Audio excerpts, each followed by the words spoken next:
thank you both for coming. I really appreciate the speech. I was just, maybe it's Not like me. yeah. I was just wondering, I know you mentioned it in your speeches. I wanted to hear both your opinions on today's news about the U.S. ruling these, well, in the U.S. perspective, they ruled the Israeli settlements as not illegal, going against the consensus from the international community. I just wanted to hear your thoughts on that. I was hoping that, can you hear me?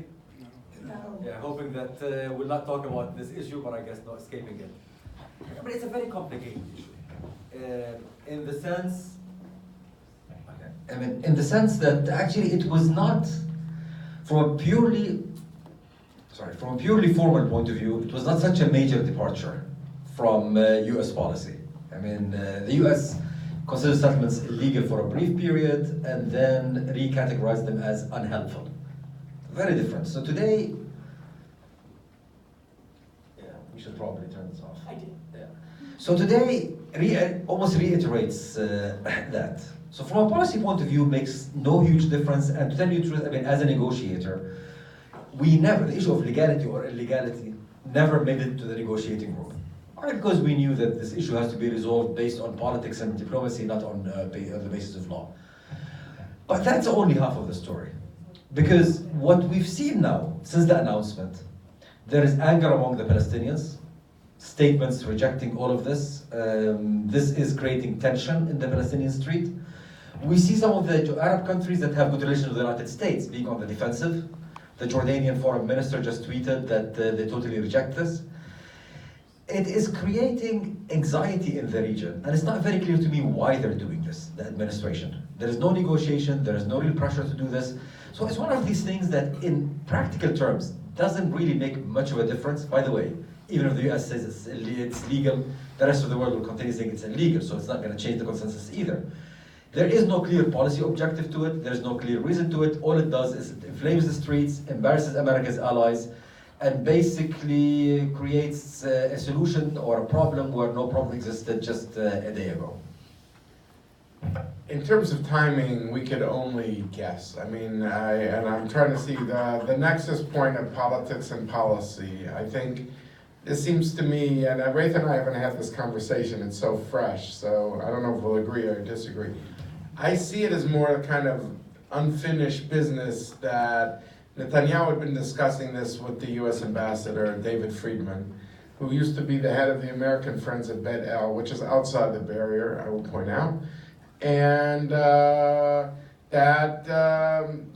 this was something, he didn't know if Gantz would form the new government by Wednesday, but don't give Gantz the credit that he's the one who extracted this from the United States, or do you have to share the credit with Gantz? So I tend to see it in very domestic political terms in Israel, that this is something that Friedman and Netanyahu discussed, and that this was kind of the end of the season of the Netanyahu era, so to speak. Now, in terms of what make a difference, I think not. I mean, look, like I said, he's sitting even in Ramallah with Abbas. He understood that any deal is going to include Israeli settlements because of this, what I call blocks for swaps, as the core concept, which is Israel will keep some blocks, in return it will compensate the Palestinians with a land swap, with a land exchange.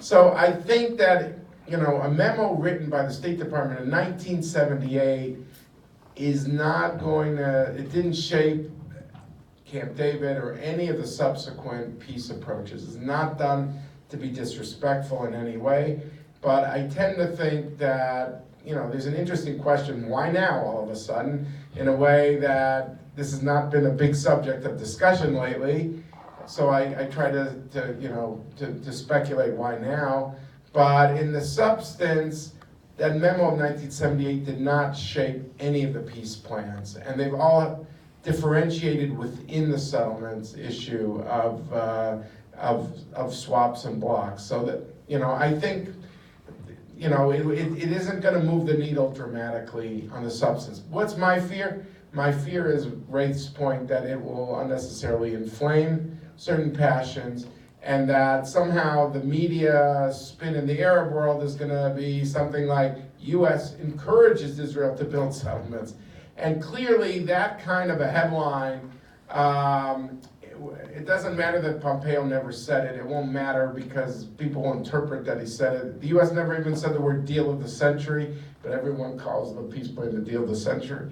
So, you know, I just worry that that spin on it is really, you know, if Israel really did build settlements all over the West Bank, it would be terrible. And that's what I was trying to say in my remarks too. So I think we have to be focused on where does demography meet geography and be nuanced about it. And I'm not looking for more theoretical fights that are not going to move the needle either way.